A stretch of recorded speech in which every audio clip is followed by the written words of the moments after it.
Let's move on to Randy in North Texas. Randy, you're live with Eric and Jim. Hey, what's going on, guys? Hey, we are fighting the clock, my friend. What did you want to talk about? All right, and I'll be real quick. Sure. So with your Carlos call, with your Simpsons analogy, do you know that they have predicted things and they have come true? What? So your Simpsons analogy is the best. Like they predicted Trump winning the presidency. Yeah. Years and years ago. I mean, there's an extra depth to that. Yeah. Now, but that raises the question: was it coincidentally true, or was it prophesied? More than likely. More than likely. Coincidentally or prophesied? Stick enough things at the wall. Coincidence. Okay, good. You stick enough things at the wall, something's going to stick. Sure, absolutely. What did you want to talk about? So, I was a Southern Baptist. Okay. Probably I would consider myself still believing, probably about 3 to 4 years ago. Okay. Stumbled upon, Atheist Experience and Matt and some Aaron Ross. I still get it wrong. Oh, yeah. Videos, and it made me question. So I started looking, and obviously don't have enough there. So, questions no one had answers. So just kind of fell off of it. Okay. My wife still believes. Okay.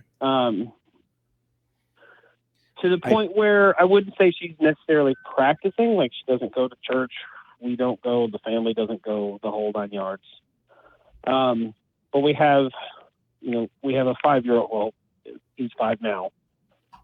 And the things have come up, like with his school, they do, the previous daycare he was in, the one now doesn't do it as much, but they do a prayer before lunch.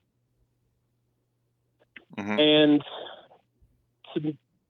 I don't see a problem with it because he's still, to me, he's still too young to make those reasons decisions.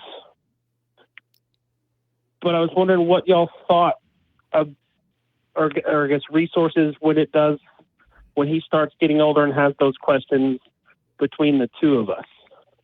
Sure. Because like I said, she believes and I don't. So, I think that we had a similar call earlier today, and right out the gate, we need to. Oh, I missed that call. No worries. That's okay. Right out of the gate, we need to say, hey, we're not professionals, and highly recommend that going to counseling is going to be where you're going to be able to make the most tailored, solutions. And so I highly suggest going to therapy. That said, personally, my outlook on it is this: encourage thinking and encourage exploration. And hey, I don't know either. Let's look at it together. Let's explore this together. Because the more good tools you give them, the better they're going to be equipped to be able to approach those things later in life. Right. Yeah. And I would say that, unlike our first caller, you have the added complication that you have a wife. And what I would do if I was in your situation is I would ask myself, what's more important, my relationship with my wife and my son, or my atheism? And I wouldn't necessarily say that's, you put one or the other, but you kind of got to keep those three things in line and in check and in balance. And that might be a very, very hard thing to do. Seek counseling and get some outside help, but keep focused on what's most important in your life right now. And that doesn't necessarily mean that you defer anything or you stop being an atheist or anything along those lines. It just means you have to find a very, very gentle way around the big issues and things like that. You just have to take a lot more care, but just keep focused on what's important to you. Okay. Yeah. you know, it's one of those things, hearing it from someone else helps you guide your own decisions as well. Yeah. Having more than one input is always better. Right.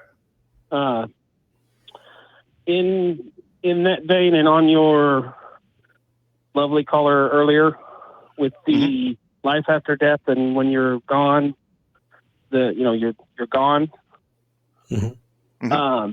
I know having the 5-year-old explaining that has been fun with, we've had experienced a loss, maybe not recently enough for him to fully remember, but having to make those explanations of, my wife saying, they're in heaven, you'll see them when you get there and it'll be all good, versus mine is, yes, they're gone, but as long as you hold them and remember them, they're never truly gone. Yeah. Yeah.